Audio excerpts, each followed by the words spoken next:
mock plugin, which gives you simulated agents. So you don't need any additional hardware, remote computers, whatever. You can just start up the simulated agents and just the artificial intelligence, the algorithms, the planners, create your own. You don't need very much programming experience at all to do that. So now we're going to bounce over to the Sandcat tab.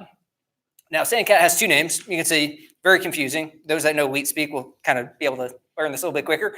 Sandcat is spelled at the top the normal way, and then at the bottom using numbers. So you can see in that big header. They both mean the same thing. This is Sandcat. What is it? We kind of jokingly refer to this as a CAT, a coordinated access Trojan. My wife, Nicole, back there, would you raise your hand, Nicole? She actually came up with that. So yeah, that's the origin of that. Now, to deploy Sandcat, which is written in Golang, we chose that because it can, one code base, one agent itself can be compiled for lots of different operating systems without modifying the source code itself. So we chose Golang, and we give you a handful of ways you can deploy that. So if we click through our buttons there, you'll see what we call delivery commands. These are a variety of ways that you can run the system on pretty typical computer operating systems. You just copy and paste these into a terminal session, PowerShell, Bash, whatever you happen to have on your computer, copy and paste it in, give it a second, as Alex is going to do right here. He's running a Mac, so he chose a Mac one. And look at that, ping successful. We have a beacon alive. It's really not any more complicated than that. You take this to a coworker's computer, if they give you authorization, and you can run that command, and then you can get remote control access, which is fun. The other thing that you can do, also fun, you can clone any website on the internet really, really fast, and you can weaponize it by injecting the agent into the JavaScript, which is a lot of fun. You can see we're going to clone really quick. I don't think I have web access right now. No internet? We're going to log in real quick. So while he's doing that, I'm going to talk a little bit more about the agent itself. So I talked about it being in Golang for the compiling of different platforms. So it can compile for Linux, Windows, and Mac, along with a lot of other things like mobile and other embedded devices that we're getting into now.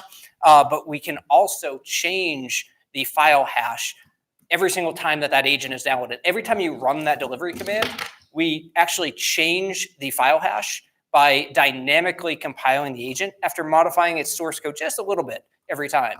And that enables us to get around people uploading our file hash to VirusTotal, which happened at first, and we said, hey, how can we get past this? Let's just dynamically compile. There we go. We have facebook.com. Now, notice the address at the top. We make it stick out by making it malicious /index.html. That way, you actually have to know what you're doing if you're going to try to use this in a phishing campaign. But you can easily host this at whatever kind of address you want. And when you browse to it, you'll see that Sandcat agent downloaded directly, drive-by download, gets it onto the device. Really good way to test the security of your internal network. See, hey, can we catch a download, drive-by download happening through the browser? So that's another way you can get the agent onto the device. You can think of lots of creative ways as a red teamer to get the agent onto that device, gaining that initial access, that first foothold. All right, so once we're in, we have an agent running however we got it on. We're going to flip over into chain mode, which is our main mode of operation. This is where we're going to launch all of our attacks from. Now, the way to read this is we're going to go left to right. You have this middle portion that we call, can you refresh just to show it empty? Yep. We call this middle portion the canvas. This is where we're going to draw all sorts of modals. We're going to flip in and out. We can kind of design the view as we want to. So we're going to start by clicking on agents again. This will open up a modal window. That's going to show us all of the compromised computers that are running a Sandcat agent. So we get a little information about them. We give every computer that we compromise a unique PAW print. And you'll see up there, it is the host name of the computer, little money symbol, and the username that the agent is running under. We call that a unique PAW print. You're also going to see a handful of things like, hey, what platform is it? Darwin's another word for Mac if you haven't seen it. What executors can that agent run? Okay, so this can run PowerShell core, and it can run SH, essentially Bash. When was the last time I saw it? I can decide, hey, how often should this agent beacon in? Alex changed it up there. He said, I want this agent beaconing in somewhere randomly between 5 and 10 seconds. We don't know when during that range, but somewhere between that. That way the defense can't pick up on, hey, every 60 seconds there's a beacon going out. We decide this kind of random jitter event there. And then we see the PID. We see what privilege it is running at. Is it a root privilege, a user? We kind of want to know that before we launch an attack on it. And we can set groups. So you group agents together, in order to attack them as a bulk unit. So instead of hitting one at a time, we're going to say, all right, we're going to get 50 agents out there, get all these initial access, create a group out of them, and then let's launch this large operation against that group. So Alex created a tech talk group, and we're good with that. We can refresh the agent table, that sort of thing. But let's bounce over to facts. So the next modal window. Now, facts are identifiable pieces of information that we either know before we start an operation or that we learn as part of an operation. Now, when you start Caldera, you have the option of preceding Caldera with things you know. So if you're doing a real red team assessment, you might manually do all this recon ahead of time. You might learn email addresses and passwords and so forth. You can load those into Caldera, kind of like our examples here, and say, okay, I'm going to launch an operation. I already know this information, so I can actually start an operation knowing all this stuff. So I don't have to relearn somebody's password if I already found it elsewhere. And we call that a fact source. So a fact source is a collection of facts that we know. You can have as many of these sources as you want. These are stored in a YAML file in the back end, so you can create them and slice and dice however you want to. And you'll see when we start an operation, we'll be able to select a fact source based on what we want to do. We can search through all that sort of stuff. Yeah, abilities. Let's look at that. So we organize this by the attack matrix, tactics and techniques. So I'll let Alex kind of pick out his favorite technique. My favorite? What's your favorite technique, Alex? Oh, I don't know. See where he goes. Destroying things. Yeah, that looks about right. All right, this is a good one. So we're actually going to run this as part of our profile today. So encryption. This is one of the many ways that you could run an encryption. You can see that we have 3 platforms that are supported, Linux, Mac, and Windows, and we have varying ways of doing that. So this is a great example because we can see Darwin and Linux, those look like they might be identical. We're going to encrypt a file with a password on those. And then on Windows, you can notice, okay, well, we get something different here. On Windows, our command is running this weird looking PowerShell script. And if we notice, right under that, we have a payload that has the same name. Now, the payload is an optional field you can put inside your abilities, kind of like this one, which means that Caldera will notice that you're running a command, if it's running against Windows, that has a payload, and it will download that payload for you from the Caldera server onto the agent. So it'll pull it down before it runs the command. So you can do that. So you can add your own custom binaries. If you have your own payloads that you also want to run, you can just drop them in the payload field and Caldera will grab them. You don't have to worry about downloading that yourself or writing custom code curl and all that other nasty stuff that you might have to do. You also notice a couple other things in the ability that Alex added. Yep, that's the key one right there. So we have host.file.sensitive. If you're paying attention and you saw the facts earlier, you'll see that that is a very similar syntax that we use in the fact. So if we look up there, we don't have anyone. We don't have any there, but we have file sensitive extension. That one's pretty close. So the way this works, this is part of our automated planning. We talked about all that artificial intelligence. This is how we chain things together. This is where chain mode gets its name. We run commands. We learn things about the system that we're running against. And what we do is we parse those arbitrary text blobs that come out of running a command. So you used to running a command at a terminal, you get this text blob back, you scan through it and you find the thing you want. Well, we do that automatically. We parse through, we find IP addresses, usernames, passwords, files that we think are sensitive in directory searches, all that sort of stuff. And we parse them out and we create facts out of them while an operation's running. And then our planners on the back end, our brains are looking at that information and they're saying, okay, well, I can fill that blank in. Now, what do I fill it in with? Okay, I've collected 7 sensitive files so far. Which one do I think is most important? Which one do I want to encrypt first? That's the decision making that's happening on the back end. And so we call these variables in the Caldera sense, and they're just the hashtag and the curly braces. And you can define your own variables inside your own commands, and you just essentially combine them. You chain abilities together using them. You don't have to use this at all. This is what makes things really powerful though. So if you're a Caldera user, this is getting in the habit of understanding how that works, can create some really, really powerful commands. I've also swapped over to parsers, so you can talk a little bit about how we get from filling in a fact to creating new facts. Yes, this is a good one. So we've got file sensitive extension. So if we were to run this ability on a machine, we can see scrolling up just a tad that we have 2 facts for file sensitive extensions, text and YAML. These are extensions that we might say are sensitive. Obviously, they're really not, but they're great for an example. Now, when we run this command, we know we can run this command up to 2 times out of the gate for an operation if we run it with those facts. We'll run it for YAML, and we'll again run it for text files. We'll switch those words essentially in. Now, after this command runs, we're gonna take whatever that text blob is that's output from it, no matter what the operating system, and we're gonna run it through a basic parser. That basic parser is a simple, very simple, it's about 10, 15 lines, Python module that understands how to parse the output from that command. And what it will do is it will parse that output, and it will create a list of host file sensitive, so it's creating new facts that will have a relationship, has extension to whatever extension that was used in the command. So it's creating these triples that are relationships that will get fed into the planner as we move forward, so future decisions can be made.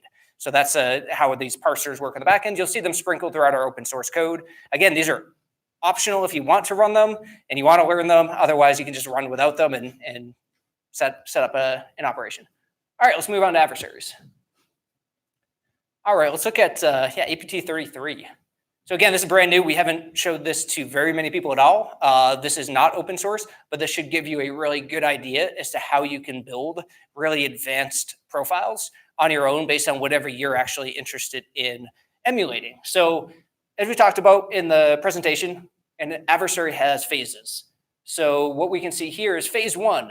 We've got a variety of abilities, potential decisions or links that can be made. We get the name of the ability, and then we get a handful of things such as the icons that show what operating systems that ability can run on. Not every command can run on every operating system, obviously. So we kind of highlight what they can do. And then we give you a couple of different icons that can show you, like, for instance, create a staging directory down in the corner there. We can see that that has a little lock on it. And that means that that ability will unlock other abilities if we were to run it. The little trash can means that at the end of the operation, this ability will clean itself up, which means it will undo whatever it did that was mutable. You have the option of cleaning up any ability that you want within Caldera. You have another optional thing you can put in every command, which is a cleanup block that says how to reverse whatever the command did. Becomes really important when you're doing things like encryption and you want to reverse the way that you did that encryption. All right, scrolling down. Also want to hit on this ability has requirements. Yes. That is pretty critical to how Caldera works. So what that means is if you don't have the prerequisite facts for that ability to be executed, it will never be executed. So that's the way we actually do the dynamic composition, is by what knowledge do I have now? And then am I able to use that to orchestrate the abilities that exist within this profile? Definitely. All right, scrolling down, we can kind of see the different phases here, a variety of abilities that APT33 are known behaviors of them, trying to identify, hey, where's the domain controller? What's the broadcast IP? Where's the router hosted? That sort of thing. What firewalls are in place? Maybe I want to use that information to make better decisions if I know that there's a certain firewall or antivirus. That sort of thing. For any of these, Alex could click that plus button and say, you know what? I'm going to do APT33, but I'm also going to append something, some new behavior to APT33. So he's going to open this up, which is a kind of a micro version of that ability modal. And he can say, okay, well, you know, if he wanted to, you could add any of these. He could search and say, 15 discovery abilities. He could add these if he wanted. You can see that. I'll show you the very same view that you saw before and so forth. All right, moving on from there. Let's flip over to operations. And Alex, I'm going to hand it over to you to talk through running APT33. All right, so now we have all the pieces, and this is, I guess, what everybody came for, right? Watching it actually work. Fingers crossed. We were updating code minutes before. That's how we do things. This is literally bleeding edge code. Like, if you were to pull it right now, this is exactly what's on GitHub. So we haven't really tested much of this. All right, so first thing you do, let's name it MITRE Tech Talk. This is just the name of the operation. So what we're doing here is, at the bare minimum, in order to run an operation, you need an adversary that you're going to run naturally, and then you need target sets. So by putting an adversary against a target set, you're able to run an operation. So we're going to go ahead and select APT33 as our adversary, and then our target set is going to be that Tech Talk group. So important thing to remember, right? That adversary, we had those modules that said it was multi-platform. So you have OS X, you have Linux, Ubuntu symbol, and you got Windows. So I could have a group that consists of Linux platforms, OS X platforms, and Windows platforms, and the adversary will still actuate against all of those platforms. So we're using that MITRE Tech Talk one, and we've got a couple of other modals here. So we have run operation on start or start the operation pause. That's pretty self-explanatory. You can either just fire away and run, or you can wait for it to require user input. Next, we have some planners. So we're going to be using the sequential planner today. We also have a random planner. And this is where, again, the brain of it. So this is what the Caldera server is using to actually figure out what link needs to be added to that chain. Next, we have fact source. We're actually going to select a fact source. So as we saw up here, we have this built-in source. So that fact source is going to get preceded to that adversary profile, so that adversary can run more abilities. Go back down to operations, allow untrusted agents and trusted agents. So we'll touch on this after, but the concept is basically like if a beacon dies, if one of my implants dies, I don't want to be waiting forever for it to call back in. I should just proceed with my operation. Pretty straightforward. Next, we have run autonomously or require manual approval. This is a cooler thing that we've added more recently. There is a request for what people called like operator in the loop. So what this allows you to do is every decision that Caldera makes, you're able to go in and either approve each individual link, make changes to each individual link, or disapprove a link. That way you can tailor, or basically have the engine decide what it thinks the best approach for attacking a network is, and then you, as the red team operator, can sit there and decide yes, no, yes, no. And we actually have voice commands, so you can literally sit there and go yes, no, yes, no. It's pretty cool. I've never red teamed by voice before, but you can. Lastly, we have jitter, and that is essentially just how long we're going to wait between each individual action being passed to the host before we execute the next action. So now that we have everything set up, we're going to go ahead and run our operation. So let's click start. So as we can see, we've gone ahead and started that operation and running. So we're waiting for that agent to beacon in, and we can now see it's gone orange, which means it's collected all those. So the first thing that the profile decided to do was find sensitive files. So it made a sequential decision. If we had a smarter planner, it probably would have decided to avoid logs first and unset the bash history. So that's something where, again, the planner brings the brain to it. We essentially compose all of those individual actions. And looking at each individual step, green indicates success. So if we take a look, we can see what command was actually executed on target. And as you can see, if you were to go back to that ability in the ability file, that would be the variable, that host sensitive extension. It has now been propagated, or is now been filled by that .txt extension. And we're actually looking through the file system for anything that might exist. And as you can see, I have some Bash Bunny stuff, some Hackbox stuff. Good stuff. It's also highlighted. And what that means is that not only did I create a command that required a fact, I've now created 5 new facts. So each of these is going to be a sensitive file that we're going to go ahead and exfiltrate later in the operation. Other stuff going on, we've got creating our who am I, a manners, creating a staging directory, as David alluded to earlier. So now we have a staging directory that eventually, well, right now we're encrypting sensitive files, but eventually we're going to go ahead and move those sensitive files to that staging directory. Then we'll compress them, exfil them, and go back and then clean up everything that we did. So we have other commands like find user processes. This is going to tell us what processes am I running. My PIDs are in the 80,000s. I need to reboot. Encrypt sensitive files. So we looked at this one earlier, right? And we had variables for where it said -in up here. And we can see that that output from that first command where we found sensitive files has now, again, been rendered into this command and actually actuated on that target system.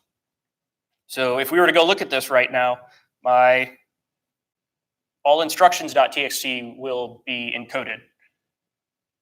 Thankfully, we copy it and not encode in place, but same concept, right? If you just want to go in and encrypt somebody's entire file system, go for it. I didn't tell you to do that. I'm just saying. Yeah, you didn't hear that at this talk. Can I ask a question? Right now, you will have established reverse HTTP connection from target back to yours. Yes. Did you actually log into that system, or you just have do you have anything other than that reverse HTTP connection to you? Do you actually try to log in to the system? So for the implant itself, we don't directly dial into it unless you download the reverse shell that David was talking about earlier. And that's part of the terminal plugin. So what will happen is the implant will make a request to the C2 server to download a reverse shell payload, which then gets executed, and that session gets handed back to the C2 server, so you can actually go interactive with the beacon. Okay, so with just reverse HTTP connection without you actually log in a lot of file browsing, upload encryption, there are more limited command you can run on the target, right? Like your attack to the system, they are very limited things you can run on the target. So we're only limited by the executors that are available in that target, or in that agent, I should say.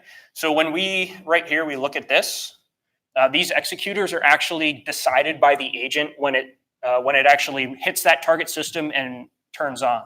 So it'll look in your environment variables and in your path to see what it actually has access to. So for OS X, it's going to find shell, and I actually have PowerShell core on this. For a Linux system, it'll find shell, PowerShell core, or shellcode for 32, 64-bit. And then for Windows, we do PowerShell, command, shellcode, 32, 64-bit, and PowerShell core. Did I miss anything? So any of those, anything that you could execute from any of those command execution mechanisms, you can execute through this. And again, it's just a beacon, so it would look like any normal user traffic going over port 80, port 443, making an HTTP request to a website, and then getting that data back. That's essentially all that's happening. Most systems will think it's a browser, essentially, Yeah. that the agent's making HTTP requests is what it's going to look like. So do you actually run NC to get it back? Let's circle back to that at the end. Yes, well, yeah, we'll come back to that. So we should now have the operation should be mostly completed. So we actually have this cool feature that's built into the implant. So if an individual command ends up running too long, we actually run all of those tasks asynchronously. So we can track 60-second timeout, 120-second timeout, kill that process, just keep going on with the operation. So as you can see, we've had 1, 2, 3, 4. It's hard to see because they're purple. 3 of those timed out, and 1 of them actually failed with no error data. So we got green here, which means that it was successful, and then red indicates a failure. So for some reason, collecting the mail associated with root@mitre.org failed. Makes sense. A root user is never going to have a mailbox.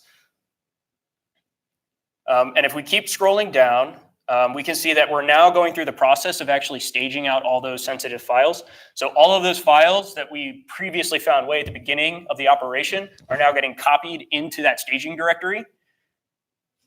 And that staging directory got compressed into tar gzip, and then we actually exfilled it to our server.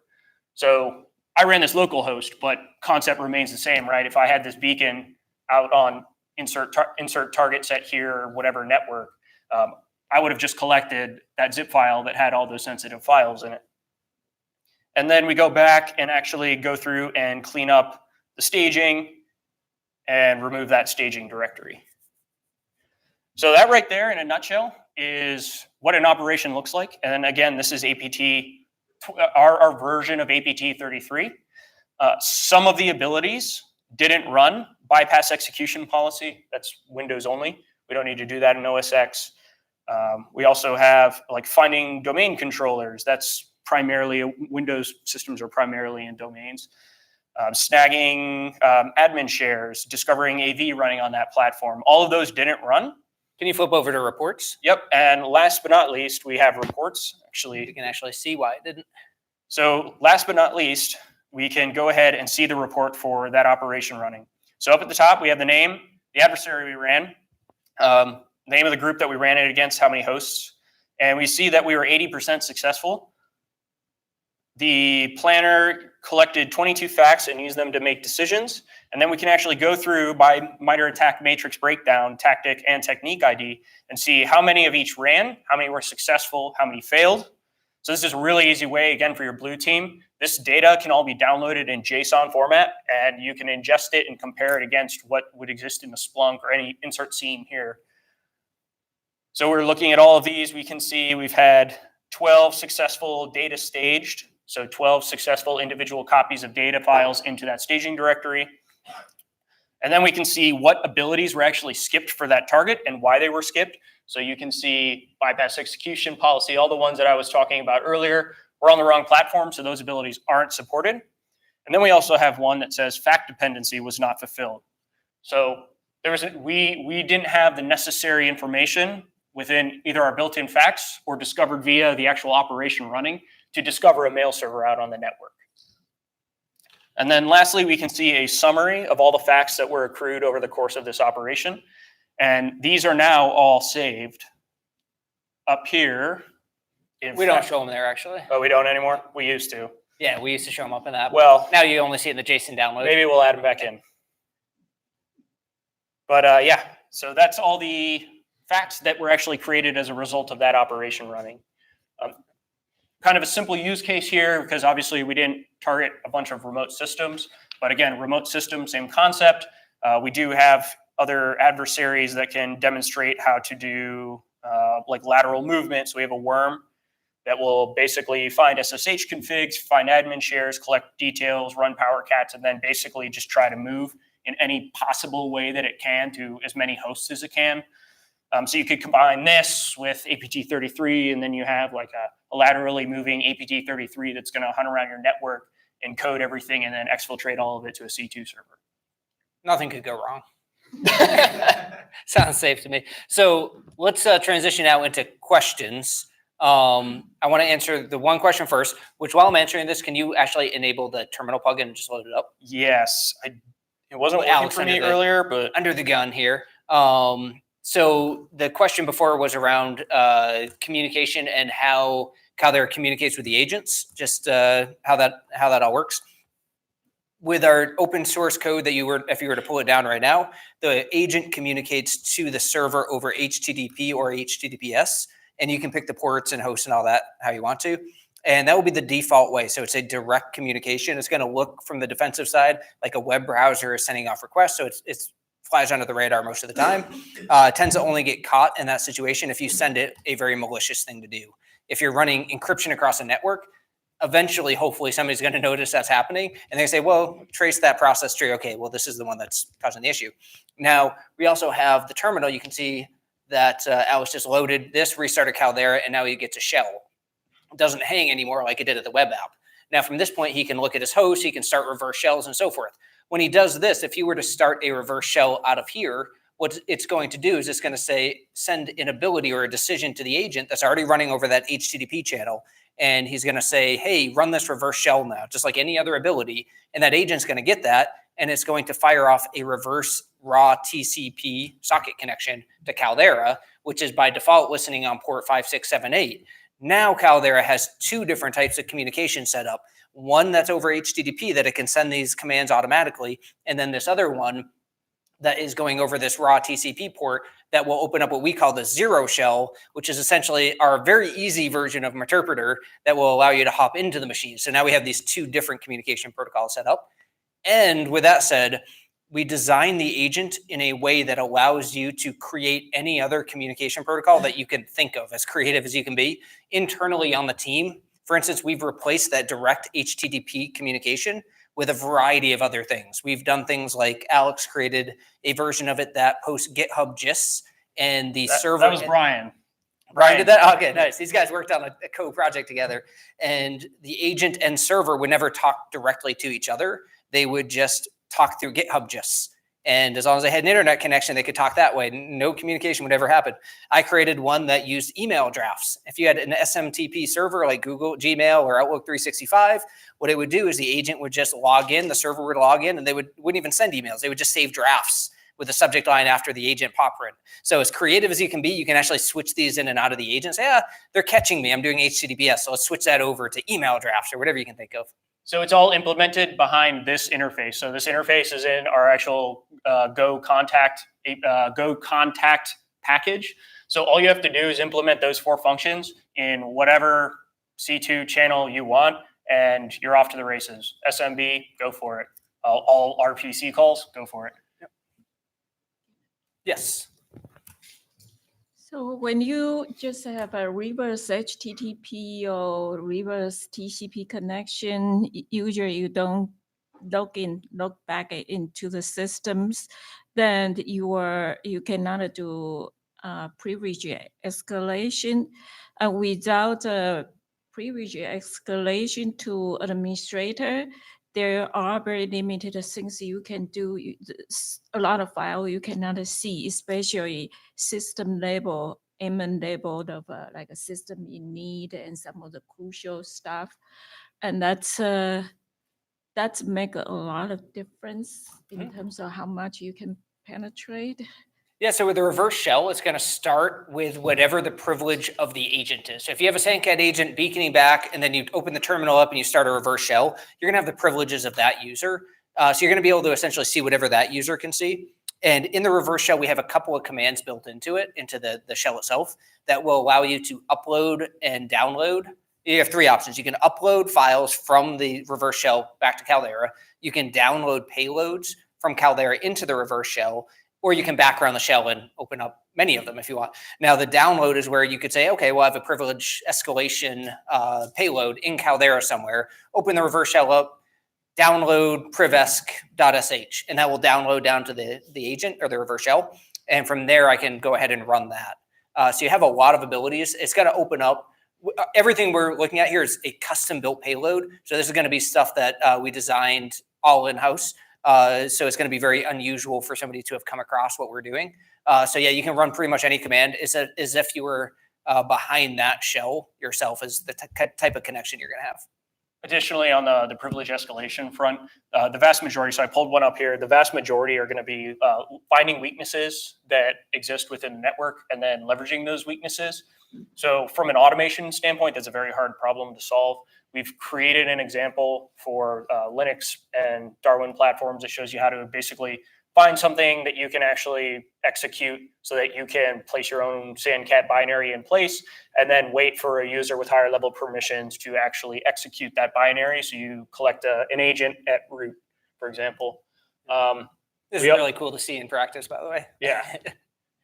You can also do for like a Windows platform, as long as you have like DLL side loading or insert n number of privilege escalation strategies, you could write a keylogger and then just drop a keylogger onto the system and have that running in the background infinitely until you collect enough data that Caldera could process it and find usernames and passwords out of that keylog data.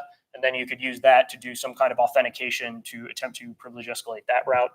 Service binary replacement, you could do that. We actually used to have that as an ability. You could do service binary replacement, look around the Windows operating system for any binaries that are vulnerable, and then go ahead and replace that with the SandCat payload. We're adding in some like C-share DLL library-based SandCat as well. So you'll be able to do DLL-based attacks.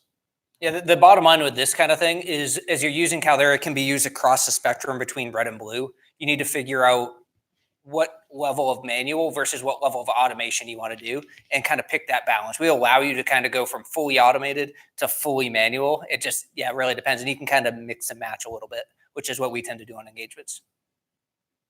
Yes.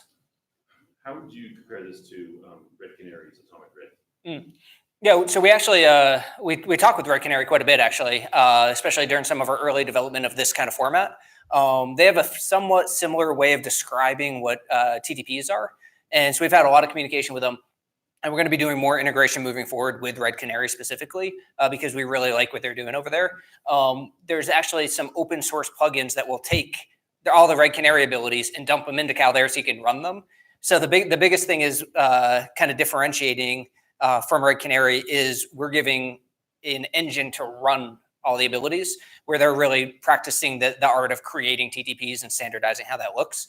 And yeah, we're really investigating a lot of heavy effort into, hey, can we start loading up all of these ability YAMLs from Red Canary, run them from Caldera, and we're looking at Caldera kind of like an attack comes to life kind of tool. You get everything standardized, but how do you run it? Oh, that's a good way.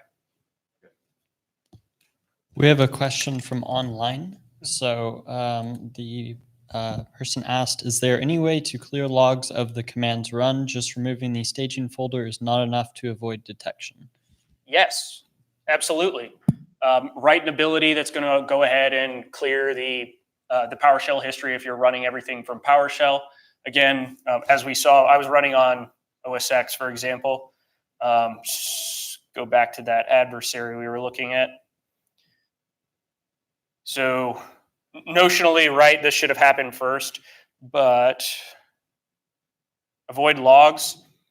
So for a Linux platform, you can unset the bash history before you execute anything. And then when you leave that session, it'll terminate that history. It won't actually log it. So you could do something similar for Windows. You could go back through and actually erase the entire PowerShell history for what you've executed on target. We do not do anything as complex as go in and like prune out Windows event IDs. We're not that advanced. And that's, But you could do it. you could, I mean, Can you Go just for it. pop open Stockpile and just show an ability YAML and kind of show how easy it is to write your own custom stuff? yeah, so if we take a look at avoid logs, so this one's kind of strange because, again, clear history clear, that's one that should be run after in PowerShell. But you can see here just a very simple command to stop terminal from logging your bash history. This command can get orchestrated into your adversary to go ahead and unset your bash history before you run any other operations. So that's one way you can get rid of stuff. We haven't gone through and done a whole lot of like covering tracks implementation, but again, these abilities are very easy to implement. So if you want to implement some more advanced track covering, you can go ahead and basically copy paste this into a new text document, input whatever shell commands you want to execute, and then you're off to the races. Hopefully that answers the question. Cool. Other questions? Come up to the mic. So APT, what you mainly, your purpose is to steal files. If you have a different purpose, you take over control of the target. Do you have any profile of attack? Sure. So if you take a look again, each of these are built with different priorities and different approaches and to replicate different adversaries. So as you can see, we have one up here, File Hunter. This is one of the open source ones we provide to you. And this is one that will go through and do a lot of that file hunting that we saw in the APT33 profile, but this doesn't have any of the data encryption. This does have the exfiltration component, however, so you can use this as a model to add exfiltration to your adversary. We also have Worm, so if you want to do lateral movement, like that's one that exclusively does lateral movement. Again, a lot of the open source ones are meant to be proofs of concept so that you can see, okay, this makes sense for how I would do lateral movement in Caldera. Now I want to combine some of what Worm has with some of what Hunter has with some of what Nosy Neighbor. Nosy Neighbor is actually an impact one. So when you run Nosy Neighbor, that's going to go ahead and shut off your Wi-Fi. It's going to discover all of your Wi-Fi preferences on the target system, and then it's going to go ahead and disable Wi-Fi on that target system. So that's a way to incorporate attack. So by taking each of these individual adversary profiles, you can combine them into one that fits whatever your requirements are. So Nosy Neighbor is really good if you have that annoying neighbor that you can get on their router and drop an agent. And they're playing, bass or whatever they have, a movie really loud. You're in an apartment complex, and you're like, I just want to turn their Wi-Fi off. Great way to run. This is just theoretical. That's just Theoretical, Absolutely. of course, This yeah. is all entirely I wanted academic to and emulate theoretical. doing that, It'll also determine what the preferred Wi-Fi networks are. So it'll kind of dig through, and you can say, oh, that guy, connects to Ronald Reagan Airport all the time. So, you do some I can go ahead and run it. Yeah, go run it in the background. It'll Another question back here? And this will be our last question because we got to start. Yep. Yeah, clean it up. Sounds good. Hopefully I'll be long enough. But have you tried testing this against containerized environments like Kubernetes clusters or like Docker images? Yeah, we have done some of that actually. So you can run this. A recent engagement that I was on. We actually dropped agents inside the Docker containers that were in there, and they were beaconing out. So we were able to hit the host operating system and then get beacons inside of the containers themselves. And we actually just today uploaded a Docker container for Caldera itself. So if it wasn't easy enough, now you can run it directly out of Docker, which is kind of fun. Cool. All right. We'll stick around, by the way, the Caldera team. So if anybody does have any closing questions, feel free to come up and bug us. We are here and available. Thank you all for your presentation. And if you're interested with employment or learning more about MITRE, feel free to talk to any of the MITRE employees within the room. And also we have information and swag, so feel free to grab the swag. It's for you all. What's that? Rubber ducky. Yeah. If you click on those, by the way, this is another shortcut. They'll give you Those were talks. Thank you.